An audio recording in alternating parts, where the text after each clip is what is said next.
बच्चों आज का जो हमारा टॉपिक है वो है टाइप ऑफ गुड्स। हमारे एग्जाम में कई बार पूछे जाते हैं कि गुड्स कितने टाइप के होते हैं, तो हम यहाँ से स्टार्ट करेंगे।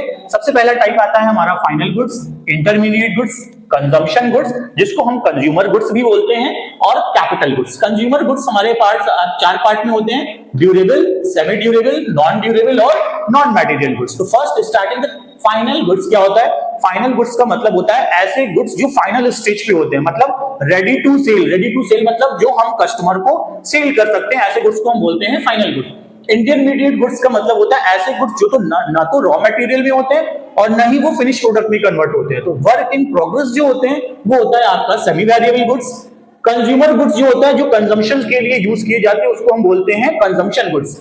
ये ड्यूरेबल होता है। ड्यूरेबल मतलब ऐसे गुड्स जिसकी टाइम लिमिट होती है, जिसमें कुछ टाइम होता है, उसको हम बोलते हैं ड्यूरेबल गुड्स। सेमी ड्यूरेबल जिसमें कम टाइम होते हैं उसको हम बोलेंगे सेमी ड्यूरेबल गुड्स। नेक्स्ट आता है नॉन ड्यूरेबल जिसमें टाइम लिमिट बिल्कुल भी नहीं होती, जैसे कोई फूड प्रोडक्ट हो गया उसकी टाइम लिमिट बिल्कुल नहीं होती, उसको हम बोलेंगे नॉन ड्यूरेबल।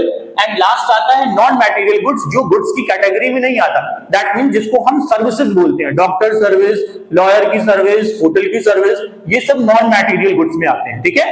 नेक्स्ट आता है हमारा कैपिटल गुड्स। कैपिटल गुड्स का मतलब होता है ऐसे इन्वेस्टमेंट जो आप कोई भी पैसा फिक्स्ड एसेट्स में इन्वेस्ट करते हैं, उन सारे पैसों को हम बोलेंगे कैपिटल गुड्स। Thank you.